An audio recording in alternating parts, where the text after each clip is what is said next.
Hey, it's Jaak from Tone, and this is Sparks. Sparks is a stereo, digitally controlled analog drive, wave folder, and filter pedal with some flexible modulation options. If you're not familiar, I recommend checking out our walkthrough video first, which covers the whole user interface and everything you can do with it. In this video, I'm going to show you how to use the internal synth on Sparks.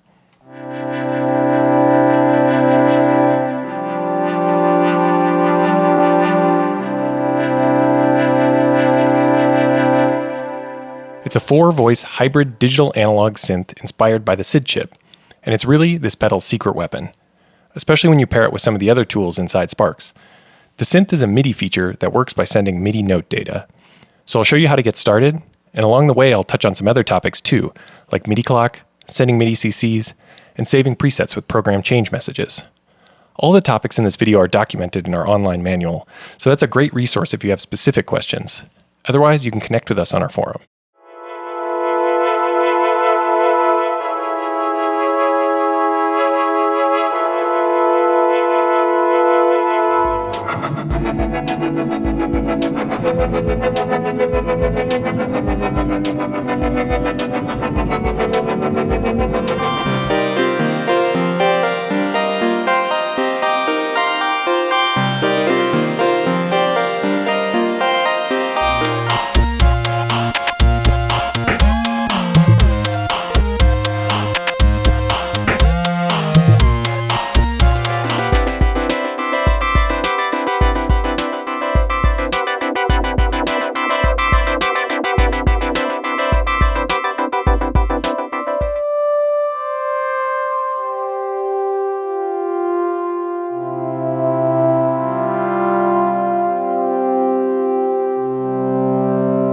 The sound interface device was an iconic synth chip designed by an American engineer named Bob Yanis in 1981, and it's primarily known as the sound engine behind the Commodore 64 computer.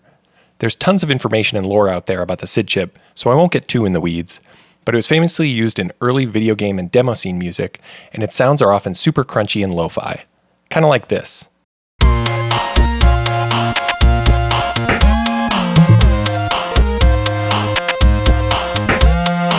So why would we put a SID emulator inside of Sparks? Well, on the one hand, we like making pedals that are secretly synthesizers, but we mainly did this because the architecture of Sparks is perfect for it. The SID chip was a hybrid device that pairs 3 digital oscillators with an analog state variable filter. Our synth offers 4 oscillators and can be run directly through the stereo analog state variable filter on Sparks. You can also drive, fold, use the LFO and envelope follower, and so on. It's essentially a full-blown instrument that you can process using the pedal. Just to be clear, there's not an actual SID chip inside of Sparks. It's a digital emulation, and the synth is disconnected from the analog signal path when not in use. In 1996, Bob Yanis gave an interview where he laid out how the SID chip works, and I used this along with some information from the 6502.org community to write all of my code from scratch. Just a quick note, it's not meant to be an end-all emulator that implements every feature of the SID chip. It's our own unique take that we think captures some of its best characteristics. We also added a couple bells and whistles of our own, like a sine wave option, a glide control, and more. To play the synth, you'll need a device that can send MIDI note data. I like to use my KeyStep 37, but there are tons of other options out there. Sparks uses TRS MIDI, and it follows the MIDI Association's official spec, which is commonly referred to as MIDI Type A. So out of the box, Type A is the default. However, there's a pair of jumpers inside the pedal that you can move into the B or CBA position if you have a Type B controller, or if your setup uses the Chase Bliss Audio MIDI box. Just be careful of static if you do move the jumpers. Tone pedals are compatible with any MIDI controller that has a DIN MIDI out, but you'll need an adapter to convert the DIN connector to TRS. Some newer devices like the BeatStep or the Polyphonic Play have TRS MIDI outs, which you can connect directly to Sparks. So I've got a standard DIN MIDI cable coming out of the KeyStep. This is plugged into a Type A DIN to TRS MIDI adapter cable, and then going into the pedal, I've just got an 1/8 inch to 1/4 inch TRS adapter. If you're having trouble connecting, just make sure that the cable you're using is the correct type for your device, and that the jumpers are in the right position. Alright, I'm almost ready to play the synth, but first I need to select my MIDI channel. Sparks defaults to MIDI channel 1, but let's say I want to assign it to MIDI channel 12. To change MIDI channels, make sure nothing is plugged into the CV expression input, and hold down both foot switches while applying power. A single LED lights up indicating the current channel, and now I can use the layer button to change it. Sparks has 16 available MIDI channels, and these are indicated by the 4 LEDs across the bottom here. Channels 1 through 4 are green, 5 through 8 are blue, 9 through 12 are pink, and 13 through 16 are red. So for channel 12, I'll hover over that last pink LED and tap left to load. Now Sparks boots up normally and remembers MIDI channel 12 between power cycles. Just a quick note that if you want to exit without saving a new MIDI channel, you can tap bypass instead. Now I'll set the key step to channel 12, and we can hear some sounds.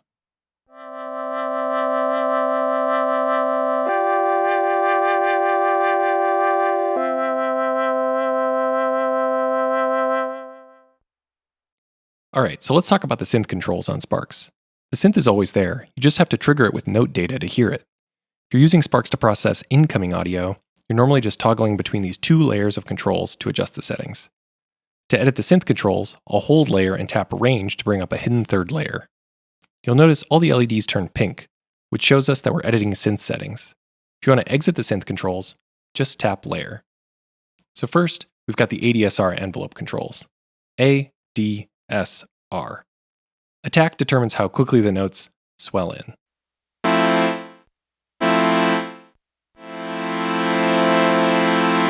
Decay is how long it takes for the note to reach its sustain level.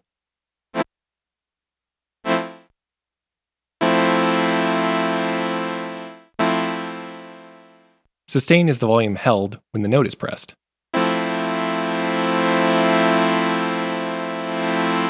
And then release is how fast it fades away when you let go.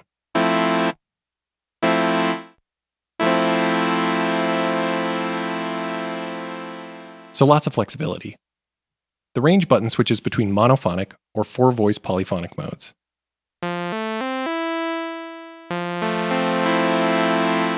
You've also got control over different waveforms: sine, triangle, sawtooth, pulse, aka square wave. The pulse width is variable depending on where the knob is set within the pulse range. And then there's clock noise, which you can use to create static or wind-like percussive sounds.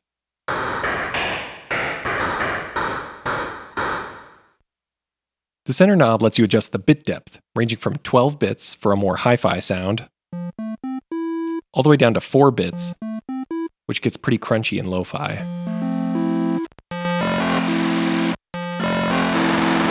The sound also varies depending on the waveform you use.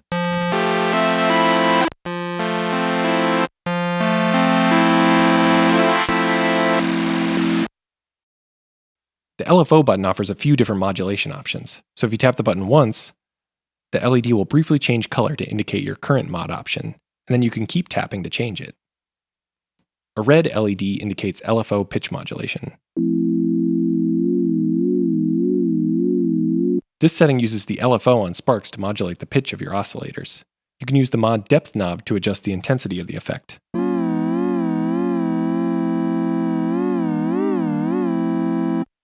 A white LED indicates pulse width modulation. This setting uses the LFO on Sparks to modulate the width of the pulse waveform. So for this to work, your synth waveform needs to be set within the pulse range.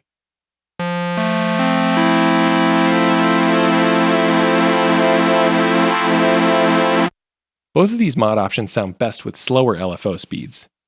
So you can exit the synth layer and adjust the LFO speed if you'd like.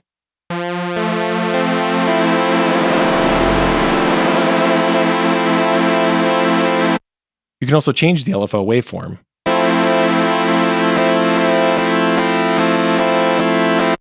I'll set it back to a sine wave. Let's pull up the synth controls again. The last mod option is indicated by a yellow LED. This is a glide control that can be used to slew the pitch of your notes.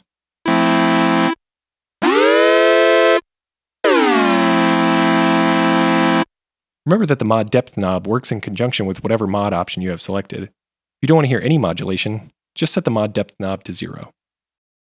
Then on the other side, with the envelope button, white is hard sync, yellow is ring mod, and red means that both of them are disabled. Hard sync and ring mod do not have a depth control and are just on or off.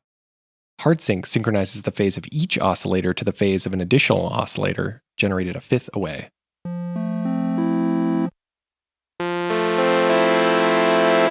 doesn't sound like much until you add motion to it though. So this control is designed to be used in conjunction with the LFO pitch modulation.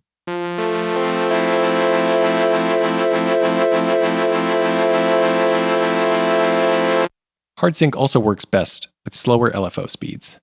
Then we've got ring mod, the yellow LED. Ring mod can be used to create metallic bell-like tones. But just like on the SID chip, you have to select the synth's triangle waveform. At first it might just sound kind of clicky, but if you send the LFO into the audio rate, you'll start to hear some classic ring mod sounds.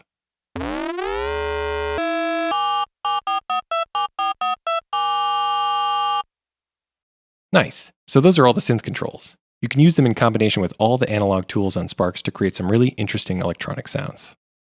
Alright, let's create a patch that uses MIDI clock to synchronize the LFO. This is a great way to add some rhythm to your settings. I'm going to select a sawtooth wave and dial in a simple envelope.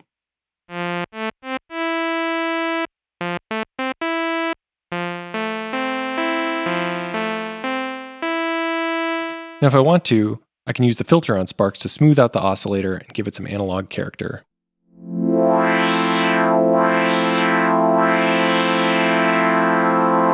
I can also use the LFO to modulate the filter.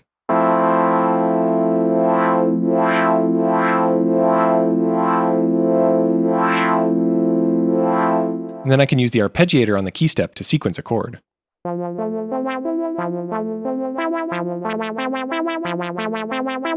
notice the range LED starts blinking on Sparks. This indicates it's receiving a MIDI clock. When a MIDI clock is applied to Sparks, the LFO automatically syncs to it. The range button and rate knob work together to provide some clock multiplication and division options. When the rate knob is turned all the way to the left, tapping the range button toggles between halftime, normal, triplets, and back to halftime. Now if we increase the rate knob, we multiply the clock by 1, 2, 4, 16, and 32.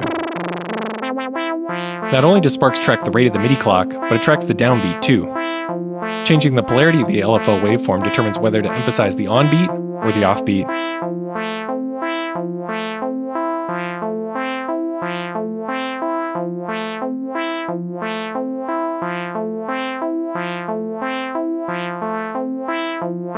You can try different waveform shapes.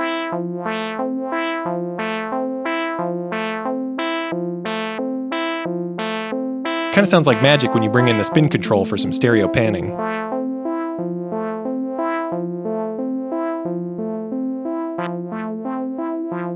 I can get some warbly sounds by dialing in some pitch modulation.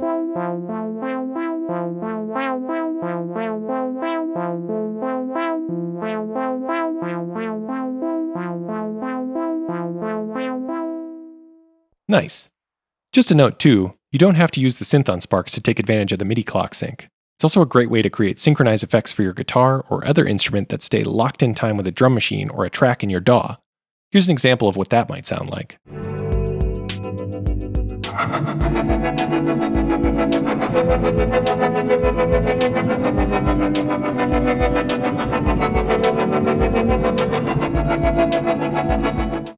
Now I'm going to cover a couple more advanced ways that you can use MIDI with Sparks.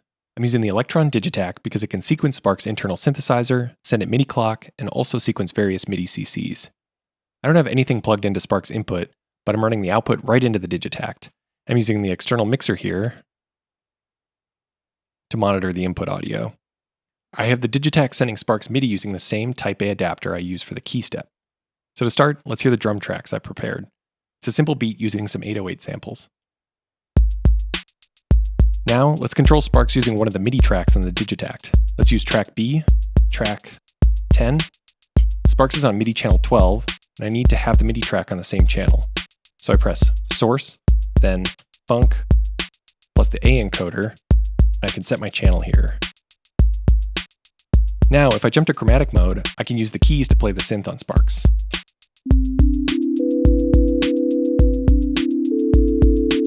If you don't hear anything, make sure the MIDI track isn't muted, or check the external mixer, or maybe check the settings on Sparks. Alright, so let's build a little sequence using the internal synth on Sparks. I'm going to press record.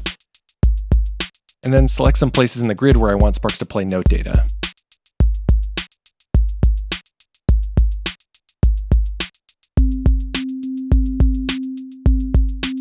If I press Trig,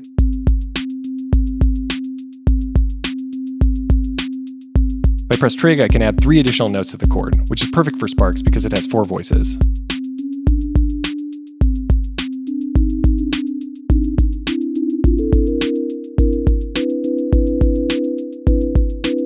Now I can add some parameter locks to change the melody at different steps.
Nice, this is sounding cool.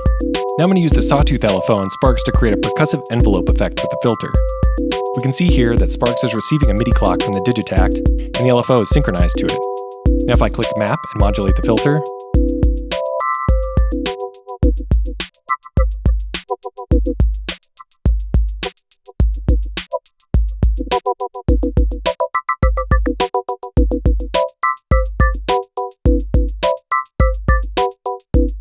we'll hear it perfectly in time with our beat on the Digitakt. And I can use the LFO rate knob to multiply the clock to a setting that feels nice.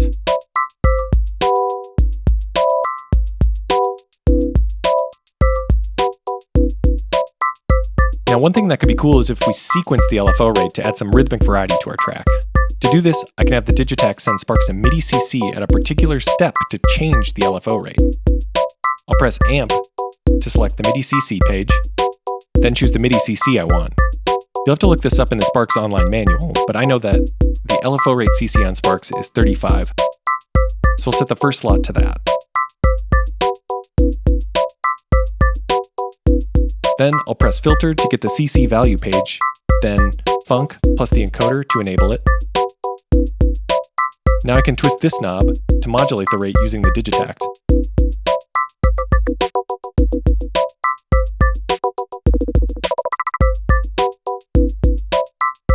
I'm going to set this to a rate that I think will sound good as a bass line, and I'm going to use a trigless trig right before the 5th step to briefly modulate the rate.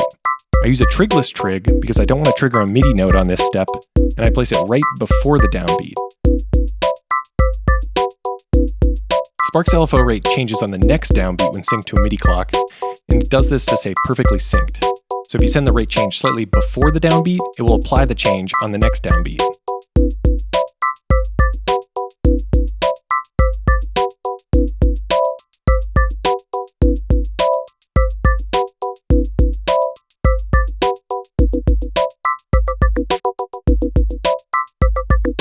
Nice, that sounds great. We can hear the rate is changed during that one bar, and then it stays at the bass line throughout the rest of the sequence. Now I can jam a little bit. Add some delay from the takt.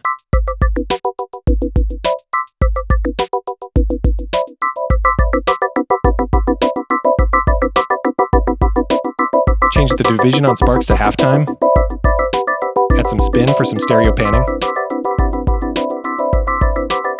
Maybe add some wave folding.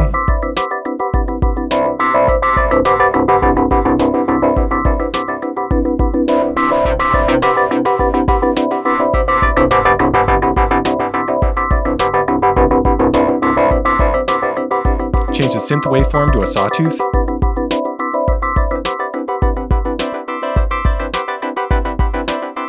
Use the LFO to get some different textures.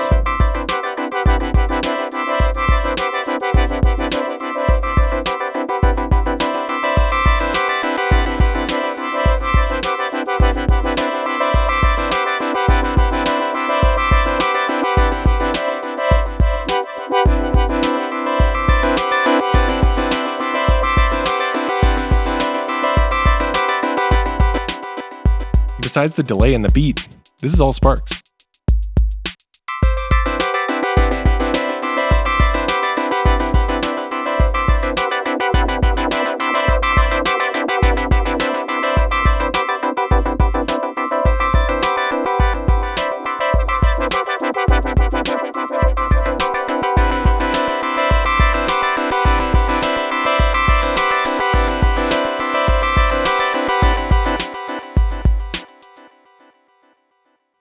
One last MIDI topic I want to cover is how to save your settings into a preset slot using program change messages.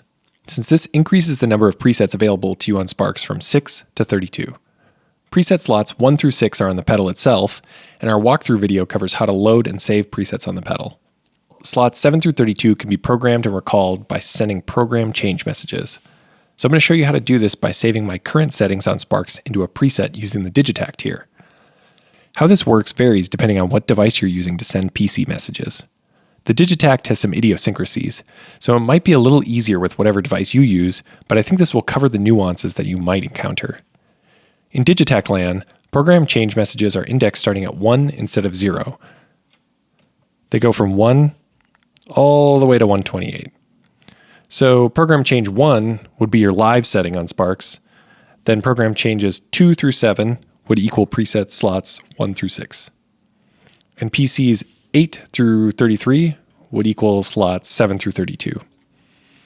All right, so let's say I want to save my current settings into preset slot 12 on Sparks. The Digitakt sends PC messages when you adjust the encoder. So in order to send program change 12, I'll want to adjust the encoder from 11 to 12. So I'll hover over 11, and the Digitakt just sent a program change of 11. Keep in mind that when Sparks receives a PC message, it loads the setting for that slot. We can tell this just happened because the preset LED is on. Now, I don't want to save preset 11 into slot 12, I want to save my live settings. So I'm just going to press the preset foot switch before I tell Sparks to get ready to receive a program change message and save my settings. You wouldn't have to do this with other devices that can just send 12 or whatever number you want with the push of a button. It's just something unique to this device and probably some others. All right, so I'm ready to send PC 12 by twisting this encoder. I've got my live settings how I want them. To prepare Sparks to save my preset, I'll hold bypass until it starts glowing blue. Now, I'll send my PC message. You'll see touch briefly lights up to indicate it received the PC message and saved the preset. Keep in mind that it saves all of your current settings, including the synth settings. And now we can test this if we want by navigating to a different preset slot and then jumping back to 12.